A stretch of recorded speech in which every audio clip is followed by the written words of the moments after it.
बिस्मिल्लाहिर्रहमानिर्रहीम। Welcome to Shine Forces Academy. आज हम पढ़ेंगे कि जब भी आपने एएफएनएस का इंटरव्यू देना है तो उसके लिए आपने तारुफ में जैसे अपना तारुफ कराया जाता है और पहला क्वेश्चन ही मोस्टली ये होता है कि इंट्रोड्यूस योर सेल्फ। ठीक है। अब बहुत सारी स्टूडेंट्स को ये कन्फ्यूजन है कि हम तारुफ में क्या बात ऐसी कहें कि हमें हम सिलेक्शन के चांसेस हमारे बढ़ जाएं।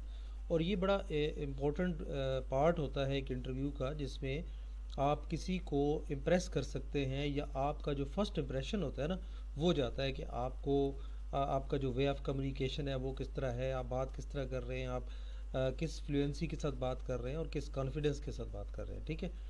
तो ये बहुत ही इम्पोर्टेंट फेज़ होता है और इसको अच्छे तरीके से आपने तैयार करना है। हम आपको इस पे कुछ सैम्पल भी दे देंगे और मज़ीद तैयारी के लिए हमने लिंक भी दिया हुआ है जहाँ पे हम मुख्तलिफ टेस्ट जो है वो अपलोड करते रहते हैं आप लोगों की गाइडेंस के लिए, ताकि आपको पता चले कि किस किस्म के सवाल पूछे जा रहे हैं और आपने उसका कैसे जवाब देना है। तो हम उसका बेस्ट जवाब जो होता है वो हम आपके साथ शेयर कर रहे होते हैं। ठीक है। तो ये बिल्कुल फ्री है, कोई इसमें पैसे नहीं देने आपने। आपने वीडियो देखनी है और इसको एज इट इज़ जो है वो आपने फॉलो करना है। ठीक है। इसलिए मैं ये कहूँगा कि इस चैनल को भी सब्सक्राइब कर लें अगर नहीं किया हुआ तो, क्योंकि मज़ीद आने वाली वीडियोस आपको बहुत हेल्प करने वाली हैं। ठीक है। और करेंगे इंशाल्लाह। और इसमें कंप्लीट टेस्ट जो जो भी आएगा वो हम आपको देंगे इंशाल्लाह। ठीक है। और कर रहे होते हैं साथ साथ आपके साथ शेयर तमाम चीज़ें, तो इंशाल्लाह आपको फ़ायदा होगा। तो आज हम इस पे पढ़ेंगे कि आपने अपना तारुफ कैसे करवाना है और कौन सी बातों को इसमें शामिल करना है। ठीक है। ओके, सबसे जो मेन एरियाज़ हैं सबसे पहले हम वो बताते हैं आपको कि कौन कौन से एरियाज़ जो है वो आपने शामिल करने होते हैं अपने इंटरव्यू में। सबसे पहले ग्रीटिंग और पर्सनल डिटेल जो है ये आपने बतानी होती है। उसके बाद अपना एजुकेशनल बैकग्राउंड बताना होता है। ठीक है। उसके अलावा वाई एफ एन एस, क्योंकि होता ज़रूरी है कि देखें इतनी ज़्यादा फील्ड्स हैं कि आप ए एफ एन एस में ही क्यों आ रही हैं। ठीक है। और आर्मी में क्यों ज्वाइन करना, हालांकि सिविल की जो जॉब्स हैं वो भरी पड़ी हैं। तो मीन्स कि आप कौन सी ऐसी ख़ास चीज़ है जो आप इस तरफ आएँ। ठीक है। और इसके अलावा आपकी स्ट्रेंथ और वीकनेसेस क्या हैं, आपकी रेलिवेंट्स जो क्वालिटीज़ है वो कौन सी हैं, ये आपने कोई मेंशन करनी होती है। फिर आप क्लोजिंग स्टेटमेंट्स के साथ अपने तारुफ को एंड अख्ताम करना होता है, एंड करना होता है, और उसमें आपने क्या कहना है ये हम आपको बताएंगे। ठीक है। अब सबसे पहले बात आती है कि ग्रीटिंग और पर्सनल डिटेल से मेरी क्या मुराद है। ठीक है। तो ग्रीटिंग और पर्सनल डिटेल में आपकी आ जाती है कि आप गुड मॉर्निंग सबसे कहते हैं, या अगर आफ्टरनून में आपका इंटरव्यू हो रहा है तो आप गुड आफ्टरनून भी कह सकते हैं। Respected interview board. ठीक है। आप उन तमाम को मुखातिब होंगे। याद रखें किसी एक को सर या मैडम नहीं कहना यहाँ पे, क्योंकि एक पैनल में अगर एक बंदा बैठा हुआ है, जो कॉमन सेंस है, अगर आदमी बैठा हुआ है तो गुड मॉर्निंग सर, और अगर मैडम बैठी हो तो गुड मॉर्निंग मैम। ठीक है। और अगर पैनल बैठा हुआ है, दो या दो से ज़्यादा आदमी बैठे हुए हैं एक इंटरव्यू के पैनल में, तो नॉर्मली पैनल में 3 से 4 लोग बैठे होते हैं, तो आपने उनको गुड मॉर्निंग या गुड आफ्टरनून जो एज़ पर योर टाइम, जो टाइम होगा जिस टाइम पे आप एंटर हो रहे होंगे इंटरव्यू के लिए, उसके लिए आपने फिर रिस्पेक्टेड इंटरव्यू बोर्ड या रिस्पेक्टेड इंटरव्यू पैनल। ठीक है। उसके बाद आपने अपना नेम बताना है, उसके बाद अपनी एज बतानी है, उसके बाद अपना जो नेटिव होम टाउन है वो बताना है। ठीक है। Like my name is Sidra, I am 20 years old and I came from Lahore या रावलपिंडी, जो भी आपने कहना है। तो यहाँ पे जिस जगह से आप उस जगह का नाम बता देंगे। ठीक है। उसके बाद अब जो दूसरी चीज़ है वो आती है एजुकेशनल बैकग्राउंड। अब जो दूसरी इंपॉर्टेंट चीज़ जो जिसके बारे में हम डिस्कस करने जा रहे हैं वो एजुकेशनल बैकग्राउंड है। अब एजुकेशनल बैकग्राउंड डेफिनेटली आपने या तो एफएससी की होगी या फिर बीएससी नर्सिंग के लिए आपने अप्लाई किया, तो डेफिनेटली आपको बताएंगे। ठीक है। अब इसमें क्या बताना है, आपने अपनी क्वालिफ़िकेशन बतानी है जो आपकी हाईएस्ट क्वालिफ़िकेशन है। अगर एफएससी है तो एफएससी बतानी है, और अगर आपकी बीएससी है तो या बीएस है तो वो बताना है। ठीक है। उसके अलावा आप ये कह सकते हैं कि I have completed my FSc pre medical from, college का नेम बताएंगे and with marks and percentage. ठीक है। टोटल मार्क्स, और आप कहेंगे कि दैट कम्स या दैट इज़ ऑलमोस्ट 50% या 60 या 70 80 जो भी परसेंटेज है आपकी वो बता देनी है। ठीक है। इसके अलावा if applicable mention any additional certification like nursing diploma, first aid training. अगर इस तरह के आपने कोई डिप्लोमास किए हुए हैं तो वो ज़रूर मेंशन करें, उससे आपका जो एक्सपीरियंस है वो शो होता है। ठीक है। अच्छा, इसमें आप अगर आपने कहीं वर्किंग कर रही हैं, आप काम कर रहे हैं कहीं किसी हॉस्पिटल में, तो वो भी ज़रूर मेंशन करें, ठीक है। किस पोस्ट के लिए करें वो पोस्ट ज़रूर स्पेसिफाई करें कि आप एज अ रिसेप्शनिस्ट काम कर रही हैं, एज अ असिस्टेंट काम कर रही हैं, या क्या मतलब किस शोबे में आप किस ओहदे पे काम कर रही हैं, वो ज़रूर मेंशन करें, ठीक है। और कितने अरसे से कर रही हैं ये भी मंजूर करें। और जहाँ पे आपने कोई सर्टिफिकेट लिया है, किसी भी कोर्स का लिया हो, किसी भी डिप्लोमा का लिया हो, कोई ऐसा अप्रिशिएटिंग आपने लिया हो सर्टिफिकेट वगैरह, तो वो ज़रूर मेंशन करें, तो उससे आपकी जो परफॉर्मेंस है उस पर बड़ा असर पड़ता है। तीसरी चीज़ है वाई एफ एन एस, ठीक है। अब इसमें आपकी मोटिवेशन और पैशन को देखा जाता है कि जी बंदा सिविल की जॉब्स को छोड़ के और आर्मी में ही आ रहा है, तो क्यों, ठीक है। अब इसकी आपके पास एक ठोस लॉजिक होनी चाहिए, जिससे ये पता चले कि वाकया आप इतनी आर्मी के लिए पैशनेट हैं कि आप आर्मी को ज्वाइन करना चाहती हैं, ठीक है। इसमें हम मुख्तलिफ सिचुएशनल क्वेश्चंस भी आपको दे देंगे इंशाल्लाह, और वीडियोस दे देंगे, लेकिन वो तभी आपको मिलेंगी जब आपने सब्सक्राइब किया होगा, ठीक है। तो इंशाल्लाह और वीडियो आएंगी, हम आपको बताएंगे कि कौन से अच्छे आंसर्स आप दे सकते हैं आप ज्वाइन करने के लिए, ठीक है। या कौन से आंसर आपको देने चाहिए, ठीक है। तो उनमें से फिर जो आपको अच्छा लगे आप ज़रूर उनको अडॉप्ट कर लीजिएगा। अब इसमें देखिए, आपने अपनी इंटरेस्ट शो करनी होती है नर्सिंग में, कि आप नर्सिंग के शोबा में बहुत ज़्यादा दिलचस्पी रखती हैं, और मिलिट्री में, ठीक है।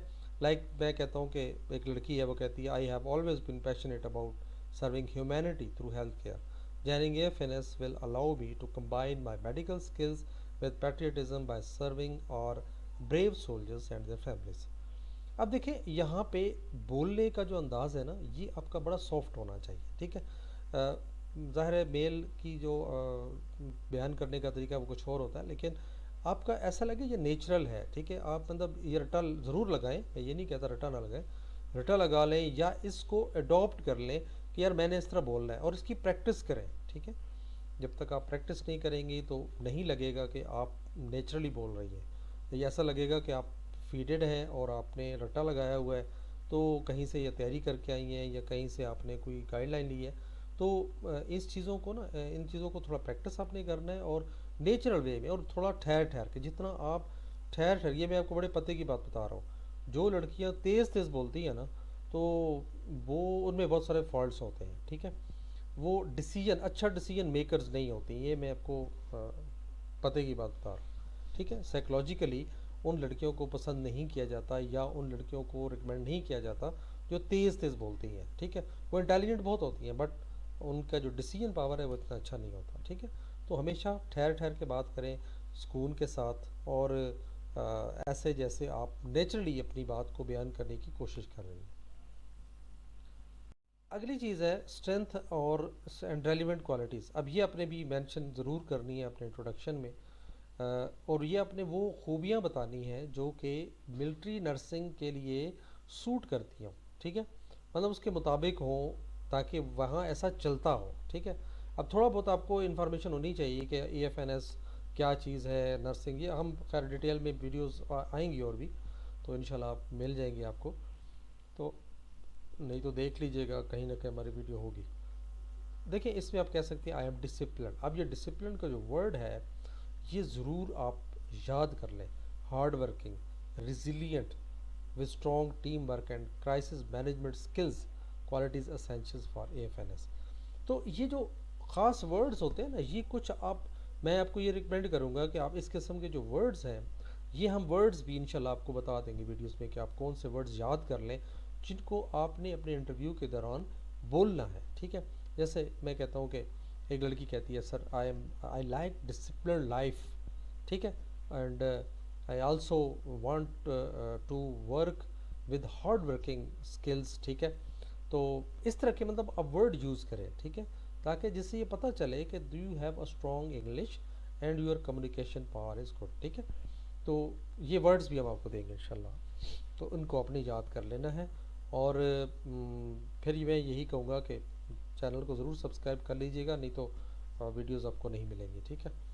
अच्छा, उसके बाद वो मैनेजमेंट स्किल्स क्या होती हैं ये आपको पता होना चाहिए, क्वालिटीज़ एएफएनएस की क्या होती हैं ये ज़रूर पता होना चाहिए, ठीक है। तो ये सारी चीज़ें आपको मिलेंगी, इसी चैनल पे मिलेंगी, बट इसको ज़रूर देखते रहिएगा, इंशाल्लाह आपको मिलेंगी। और इंशाल्लाह मुकम्मल तैयारी आपकी करवा देना। तो इस किस्म का सेंटेंस आपने बोलना है। क्लोजिंग स्टेटमेंट आ जाती है जब आप इंटरव्यू को क्लोज़ करना चाहते हैं। अच्छा, ये वो ख़ास किस्म के सेंटेंस होते हैं जो आपने क्लोजिंग, अपना तारफ़ जो क्लोज़ करने के लिए बोले जाते हैं। जैसे and with a confident and humble note, ये मतलब मैं आपको बता रहा हूँ कि ये आखिरी नोट्स आपने कैसे बोलने हैं। तो ये इसको ना रटे लगाते रहना, and with the confident and humble note, ठीक है। तो ये मैं आपको बता रहा हूँ कि एंड आपने कौन सा, एक कॉन्फिडेंट के साथ आपने बोलना है, और एक हम्बल, एक बड़े मौजाना क्या कहते हैं, सॉरी उसको, जिसे हम कहते हैं ना बड़े मौदबाना अंदाज से आपने उनको कहना है। वो क्या कहना है जी? It would be an honour to serve in the Pakistan army as a nurse and I am fully committed to this noble cause. Thank you for this opportunity. तो ये जनाब आपका क्लोजिंग स्टेटमेंट है। इस स्टेटमेंट के साथ आपने ऐसी बहुत सारी स्टेटमेंट्स भी हम आपको देंगे कि क्लोजिंग स्टेटमेंट्स अपनी किस किस्म की होनी चाहिए और कैसे आपने क्लोज करना है अपने तारुफ को। ये सिर्फ हम इंट्रोडक्शन की बात कर रहे हैं, जैसे अपने इंट्रोड्यूस करा रहे होते हैं अपने आप को, तो उसके एंड रिमार्क्स क्या होते हैं, इसको ज़रूर देखिएगा, ठीक है। हम आपको बहुत सारे सैम्पल्स दे देंगे, उनको आप अपने इंटरव्यू में शामिल कर लीजिएगा।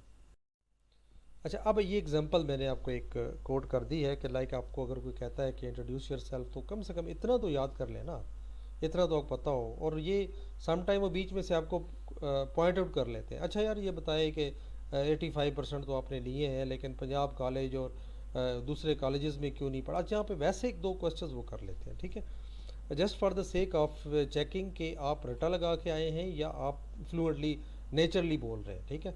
तो ये ज़रूर आपने प्रैक्टिस इतनी करनी है कि कहीं आप कोई आगे पीछे भी सेंटेंस हो जाते हैं, तो ताकि आपको पता हो कि मैं कहाँ तक बात कर चुकी थी और उससे आगे मैंने मज़ीद कौन सी बात करनी है, ठीक है। तो आप कह सकते हैं, good morning respected interview panel, my name is Ayesha Khan and I M 20 years old and I come from Lahore. I have completed my FSc pre-medical from Punjab College with 85% marks.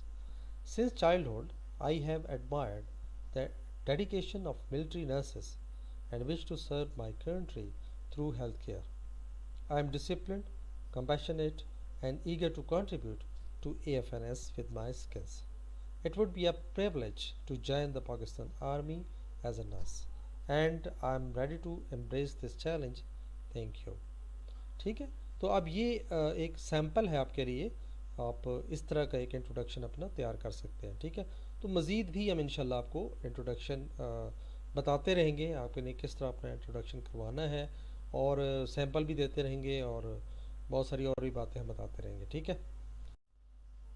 अच्छा, कुछ टिप्स हैं जब भी आप इंटरव्यू दें एएफएनएस का, तो ये चार बातें जो है ना आपने अपने पल्ले बांध लेनी है। नंबर वन ये है कि आपने बात को शॉर्ट तरीन करना है, बहुत लंबी बातों पे नहीं जाना, ठीक है। दूसरा ये कि अपना आई कांटेक्ट बहाल रखना है, जो सामने बैठा है उसकी आंखों में आंखें डाल के बात करनी है। आप चाहे जितना मर्जी शर्माती हो, लेकिन वहाँ पे आप उन्हें ये समझ के देखा करें कि जी मेरे सामने मेरे वालिद साहब बैठे हुए हैं, ठीक है, अंकल बैठे हुए हैं, और मैं इनको बात बता रही हूँ, ठीक है। अगर वहाँ पे आप शर्माती रहेंगी या आंखें नीचे करके बात कर रही होंगी, तो इट मीन्स कि you are not fit for army, ठीक है।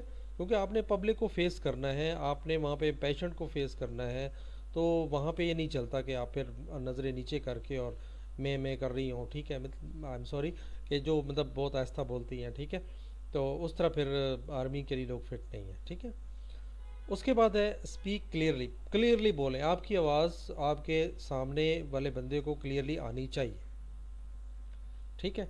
और एंथुसिज्म के साथ, एंथुसिज्म क्या होता है कि जिसमें दिल से आवाज़ निकलती है ना, इस तरह, ठीक है, और बड़े जोश व जज्बे के साथ, ताकि पता चले कि ये बंदा यहाँ पे सिलेक्ट होने के लिए आया है और इतना इंटरेस्टेड है कि ये ज्वाइन करना चाहता है, ठीक है। देन अवॉइड एग्जेजरेशन, ठीक है, मज़ीद एग्जेजरेशन आपने नहीं करनी भाई। और उसके बाद ये जो मेमोराइज लाइंस होती हैं वो उनसे थोड़ा अवॉइड करना है, ठीक है। मैंने ये कहा कि जो रट्टा लगाई हुई लाइंस होती हैं ना, इनको थोड़ा अवॉइड करना है, ठीक है। मतलब बोलना आपने इस तरह है जैसे नेचुरल हो, ठीक है। इंट्रोडक्शन डेफिनेटली लोगों ने पहले से याद किया होता है अपना, लेकिन कोशिश करें कि बीच में अगर कोई इंटरप्ट भी कर दे आपको, तो फिर आपकी जो लाइंस है आपको याद हो कि मैंने क्या क्या बात करनी है, ठीक है। तो अंग्रेज़ी थोड़ी बहुत गलत भी हो जाए तो कोई इतना इशू नहीं होता, ठीक है। लेकिन कोशिश करें कि अच्छी बोलें, और जितनी आप अच्छी अंग्रेज़ी बोलेंगे तो इसका मतलब है आपकी जो कम्युनिकेशन स्किल्स हैं वो अच्छी हैं। ठीक है।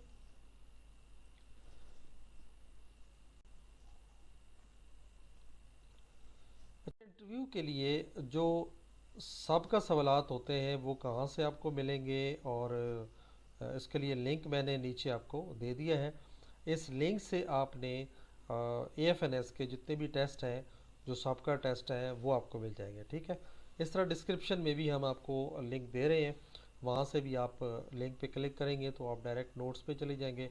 आपको फ्री नोट्स मिलेंगे यार, पढ़ें बस, याद करें इनको। ठीक है। हम जितने भी पास्ट एक्सपीरियंस आ रहे होते हैं साथ साथ आपको शेयर कर रहे होते हैं। ठीक है। तो वहाँ पे फ्री है बिल्कुल, याद करें। और इसके अलावा जो है मज़ीद भी आपने जो अदर सब्जेक्ट्स हैं, लाइक वर्बल है, नॉन वर्बल है, इंग्लिश है, मैथ सॉरी फिज़िक्स है, केमिस्ट्री है, बायो है, इन तमाम के लिंक्स हम नीचे डिस्क्रिप्शन में मौजूद हैं। वहाँ से ज्वाइन करें, प्रैक्टिस करें, फ्री प्रैक्टिस है। जितने पास्ट पेपर्स को आप एक दफ़ा रिवाइज़ कर लेते हैं, ऑनलाइन टेस्ट में याद रखें आपका रिज़ल्ट जो है मोर देन 90% जब आ जाता है, और हर दफ़ा जब आपका टेस्ट करते हैं तो 90% से अबव होता है, तो मेरे ख्याल में आपको फिर 100% पास होना चाहिए। ठीक है। तो अगर नहीं आता तो इसका मतलब आपकी प्रैक्टिस नहीं है। ठीक है। मतलब मैं कहता हूँ कि एक बंदा 70-80% भी उन टेस्ट में ले लेता है तो वो पास तो हो जाएगा, शायद माइट भी उसमें मेरिट में ना आए। तो मेरिट में आने के लिए आपको कम से कम 90% से अबव मार्क्स लेने चाहिए। जो नीचे लिंक्स दिए हुए हैं उन लिंक्स में आप जाएँ, ख़ुद को आजमाएँ कि आप कितने काबिल हो चुके हैं या हैं। टेस्ट के बगैर, तैयारी के बगैर, में आपको हमेशा याद याद रखना है कि कोई ऐसा ज़रिया नहीं है जिससे आप सेलेक्ट हो जाएं। ठीक है। और ये बिल्कुल जहन से निकाल दें कि जी बस कोई सिफारिश होगी तो। और कई बहुत सारे स्टूडेंट मुझे सवाल करते हैं, सर मेरा आखिरी चांस है, मैं बहुत गरीब हूँ। गरीब होना एक अलग हमारा एक जुर्म है। गरीब होना हमारा जुर्म है कि हम अपनी गुर्बत को चेंज नहीं करते, हम उसके लिए मेहनत नहीं करते। ठीक है। तो आप मेहनत करेंगे तो इस गुर्बत की दुनिया से बाहर आ जाएंगे। लेकिन आप कहेंगे जी बस मैं पैसे देने को तैयार हूँ, बस मुझे भर्ती कर लो, तो भाई ऐसा बंदा उनको नहीं चाहिए। ठीक है। तो जो पैसे दे के भर्ती होगा तो वो आगे रिश्वत ही लेता रहेगा। ठीक है। तो इसलिए बेहतर है कि आप अपनी मेहनत करें, अपनी मेहनत के बल पोते पे आए, तो सारी ज़िंदगी अपना सर उठा के जिए। ठीक है। तो खुश रहें, इंशाल्लाह नेक्स्ट वीडियो में मुलाकात होगी। और जाने से पहले ज़रूर ये कहूँगा कि चैनल को ज़रूर सब्सक्राइब कर लें अगर मज़ीद आप वीडियो देखना चाहते हैं तो। ठीक है। तो वीडियो आती रहेंगी इंशाल्लाह, अच्छी अच्छी बातें आपको बताएंगे, कोई फ़िक्र करने की ज़रूरत नहीं है। टेक केयर, अल्लाह हाफ़िज़।